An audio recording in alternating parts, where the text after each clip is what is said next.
Well, it's not easy to go last after all these reports that have come here. First of all, Mr. So it better be good, and I'll be short as well. A couple things, Mr. President. I think you deserve a lot of credit for two things. The first is assembling this great team of people.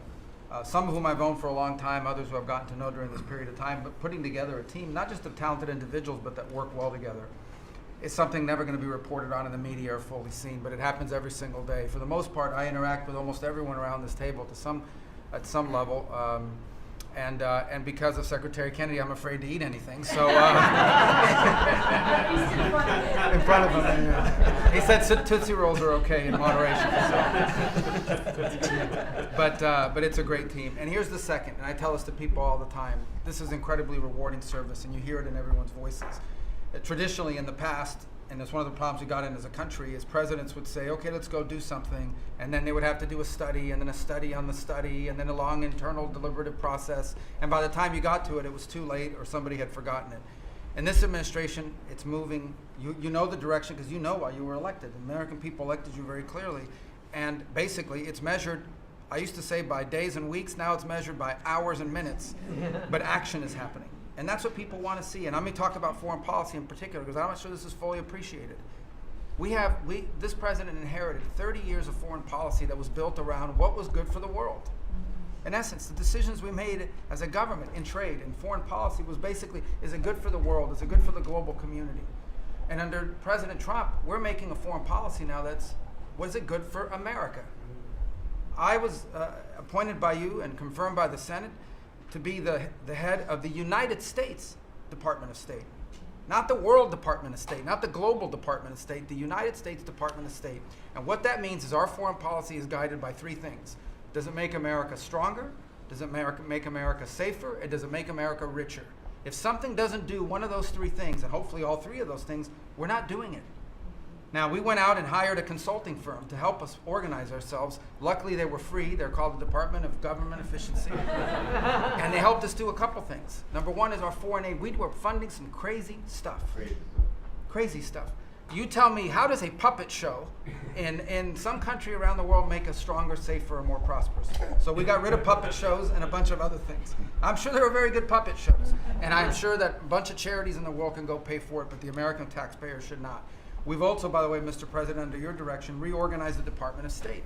We had offices within offices within offices that didn't even know they existed themselves, not to mention the rest of them. And so we've begun to reorganize that as a way to be able to empower our embassies and our ambassadors and our regional bureaus to do what many of them signed up to do. We have a great team of ambassadors you've appointed. They're coming online every single day. Very talented people that are involved. Something else we got out of the business of, well, it wasn't widely reported, or maybe it was. We had an office in the Department of State whose job it was to censor Americans. And by the way, I'm not going to say who it is. I'll leave it up to them. There's at least one person at this table today who had a dossier in that building of social media posts to identify them as purveyors of disinformation. We have these dossiers. We are going to be turning those over to these individuals. We can follow up with the media.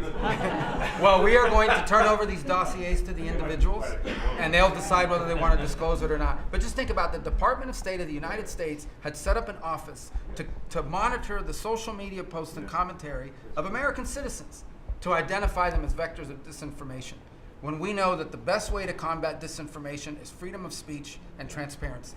And so that's what we're going to be in the business of doing. We're not going to have an office that does that. Beyond that, Mr. President, and this I'll move quickly because this has been a team effort, we have gone to countries all over the world and said, hey, you want good relations with the United States, you need to take back your people that are here illegally.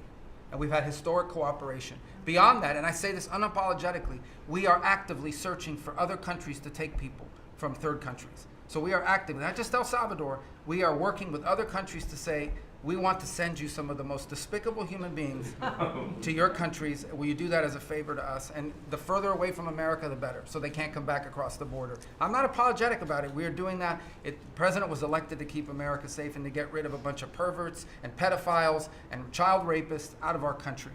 Here's something else we've done. We stopped giving student visas to people who are coming here to burn down our universities and take over libraries and harass people. Why are we giving student visas to people who are coming here to create disruption? And we've taken away the student visas of people that have come here to do that. It's simple. If you're coming to America to start riots, we're going to take away your student visa. And by the way, every country in the world that I travel, 14 countries in 14 weeks, you know what they all say to me? Yes, that's what we would do too. So the only people who seem to disagree with us are a handful of federal judges and a bunch of crazy people who get paid to write and report. So anyway, we're getting rid of that. Now here's some good news. We're going to have the World Cup, the FIFA World Cup, the FIFA Club Cup, and then we're going to have the Olympics. So we have to have a Consular Affairs Bureau. We have very good, talented people there, but we are going to infuse technology, again, working with our consultants to be able to, millions of people are coming into this country for this. But we've done it to improve customer service. For some of us who served in Congress recognize that about a year and a half ago, we had a meltdown under Biden. You couldn't get a passport. You have people calling, I have a cruise on Friday, my passport expires. In the month of March, we processed 2.78 million Americans, their passports. That is the historic, it's the largest single month processing of passports ever, and we think it's a good way to build the momentum to be able to do the visas. Two last points I want to make. We have a great team that you've built. I want to especially acknowledge Steve Woodcock. This is a person that doesn't have to be doing what he's doing. He has a very good life in Miami, my hometown as well. He has worked incredibly hard, has done it without any agenda, and we need to acknowledge him. I want to acknowledge Mr. Boulos as well, who did something really great last week. They told us this war between the Democratic Republic of Congo and Rwanda is intractable. It can never happen. It will never happen. I sent Mr. Boulos, your envoy. A week later, I look on my schedule, the signing of a declaration of peace between the Democratic Republic of Congo and Rwanda. We signed it at the State Department last week. We hope it will lead now to a lasting, permanent peace that we hope to invite them back to Washington to sign. So two great, and we have a lot of good people working on our teams as well, but these are two great people. Mike Waltz alluded to this earlier, and this is the last point. In the first 100 days of the 47th presidency, 47 wrongfully detained Americans have been returned to the United States, thanks to your leadership and the diplomacy that was exercised to make that happen. 47 for the 47th president in the first 100 days, and that's all credit to you, Mr. President. Thank you for the honor to be able to serve alongside you, for you, and alongside all these excellent people. No, thank you very much, Marco. Really great job. It'll be fine, yes. Secretary Rubio, can I ask you a question? You brought up El Salvador in your remarks. Have you been in touch with El Salvador about returning Abrego Garcia as a formal request from this administration to make? Well, I would never tell you that. And you know who else I'll never tell? A judge. Because the conduct of our foreign policy belongs to the President of the United States and the executive branch, not some judge. So we will conduct foreign policy appropriately if we need to, but I'll never discuss it. And no one will ever make us discuss it because that's how foreign policy works.